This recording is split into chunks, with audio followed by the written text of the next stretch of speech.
Straight Talk with Ramesh Kundala. YS Vivekananda Reddy హత్య జరిగి 6 ఏళ్లయింది. ఇంతవరకు ఈ కేసులో దోషులెవరో ఎందుకు తేలలేదు?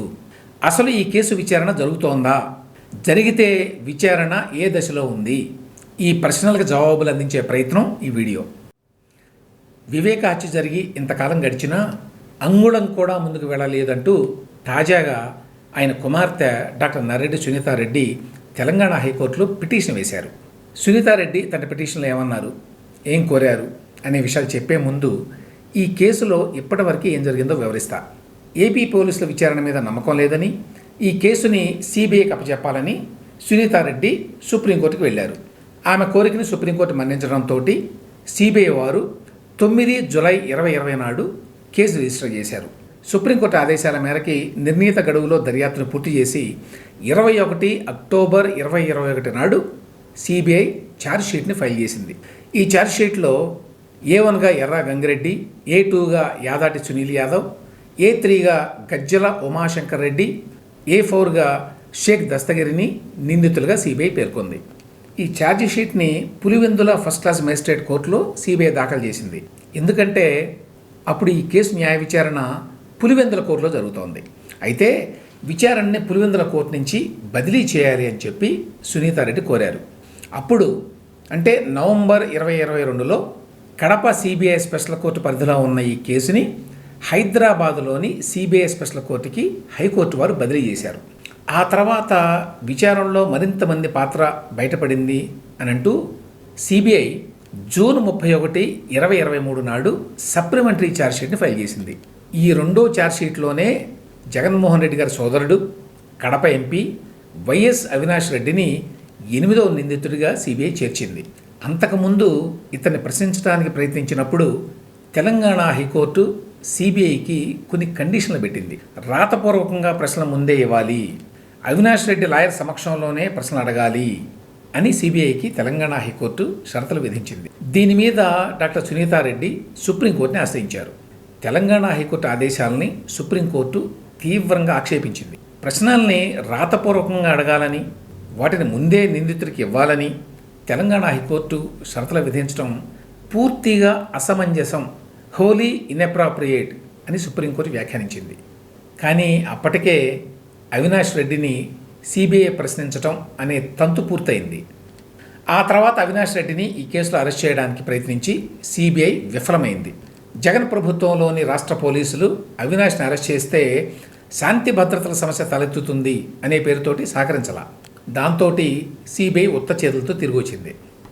ఈలోగా తెలంగాణ హైకోర్టు అవినాష్ రెడ్డికి బెయిల్ కూడా మంజూరు చేసింది. కోర్టు ఆదేశాలు ఉండటంతో సిబిఐ వారు అవినాష్ రెడ్డిని అరెస్టు చేసినట్టు చూపించి అప్పుడే బెయిల్ కూడా ఇచ్చేశారు. అప్పటికే సిబిఐ వారికి తత్వం బోధపడింది. అందుకే ఈ కేసులో వైఎస్ జగన్మోహన్ రెడ్డి, వైఎస్ భారతీ రెడ్డిల పాత్ర మీద దర్యాప్తు చేయాల, వాళ్ళని ప్రశ్నించడం కూడా లేదు. దీనికి తోడు దర్యాప్తు చేస్తున్న సిబిఐ అధికారుల మీదనే జగన్ ప్రభుత్వం ఎదురు కేసులు పెట్టి అరెస్టు చేయడానికి కూడా సిద్ధపడింది. సునీత దంపతులతో పాటు ఈ కేసుని దర్యాప్తు చేస్తున్న సిబిఐ అడిషనల్ ఎస్పీ రామ్ సింగ్ని కూడా జగన్ ప్రభుత్వం ముప్పతిప్పలు పెట్టింది. దీంతో సిబిఐ అంతటితో ఈ దర్యాప్తును ముగించింది. వివేక కూతురు డాక్టర్ సునీత మాత్రం న్యాయం కోసం అప్పటికీ ఇప్పటికీ ఎడతెగని పోరాటం చేస్తూనే ఉంది. అవినాష్ రెడ్డికి బెయిల్ రద్దు చేయాలని, ఈ కేసులో అరెస్ట్ అయిన ఇతర నిందితులకి బెయిల్ ఇవ్వొద్దని ఆమె ఎన్నో కేసులు వేశారు, ఇప్పటికీ వేస్తున్నారు. ఇవన్నీ కోర్టులో నడుస్తున్నాయి. ఉదాహరణకి అవినాష్ రెడ్డికి ఇచ్చిన ముందస్తు బెయిల్ని రద్దు చేయాలి అని చెప్పి సునీత తెలంగాణ హైకోర్టులో పిటిషన్ వేశారు. ఆ పిటిషన్ హైకోర్టు కొట్టేసింది. అప్పుడు ఆమె సుప్రీంకోర్టుకి వెళ్ళారు. అక్కడ ఆమెకి చుక్కెదురైంది. ఆ తర్వాత సాక్షులను బెదిరిస్తున్నారు అనే ఆరోపణ మీద సునీతారెడ్డి మళ్ళీ 2024 నవంబర్లో అవినాష్ రెడ్డి బెయిల్ను రద్దు చేయాలని చెప్పి పిటిషన్ వేశారు. అది ప్రస్తుతం సుప్రీంకోర్టులో నడుస్తోంది. తాజాగా ఇప్పుడు వివేక హత్య కేసు విచారణ మీద సునీతారెడ్డి పిటిషన్ వేశారు. వివేక హత్య కేసు విచారణ హైదరాబాద్ సిబిఐ కోర్టులో సత్వరం జరగడం లేదని చెప్పి ఆమె ఇప్పుడు తెలంగాణ హైకోర్టులో ఈ పిటిషన్ వేశారు. సిబిఐ కూడా ఈ కేసులో ఏమాత్రం చొరవ చూపడం లేదని చెప్పి పిటిషన్లో సునీతారెడ్డి ఆరోపించారు. ఛార్జిషీట్లు దాఖలు చేసి 15 నెలలైనా కేసు విచారణే ఇంతవరకు మొదలు కాలేదని చెప్పి ఆమె హైకోర్టుకి తెలిపారు ఈ పిటిషన్లో. ఈ కేసుకు సంబంధించిన పేపర్లని అవతల పక్షం లాయర్లకు ఇస్తే హార్డ్ డిస్క్ తెరుచుకోవడం లేదని ప్రింటెడ్ పేపర్లు కావాలి అని నిందితుల లాయర్లు అడుగుతున్నారు. దీని మీద సిబిఐ వారు ఇంతవరకు స్పందించలేదు. దానివల్ల కేసు అడుగు కూడా ముందుకు పడలేదు అని చెప్పి సునీతారెడ్డి ఈ పిటిషన్లో రాశారు. తెలంగాణ హైకోర్టులో chief justice Sujoy Paul, justice T Vinod Kumar ముందుకి ఈ పిటిషన్ వచ్చింది. కేసును విచారణకు స్వీకరించిన బెంచి నిందితులకి నోటీసులు జారీ చేయాలని ఆదేశించింది. తెలుగు రాష్ట్రాల్లో యావత్ ప్రజానీకం ఆసక్తిగా గమనిస్తున్న వివేక హత్య కేసులో కూడా న్యాయ వ్యవస్థ ఇంత మందకుడిగా వ్యవహరించడం నిజంగా ఆశ్చర్యకరమే.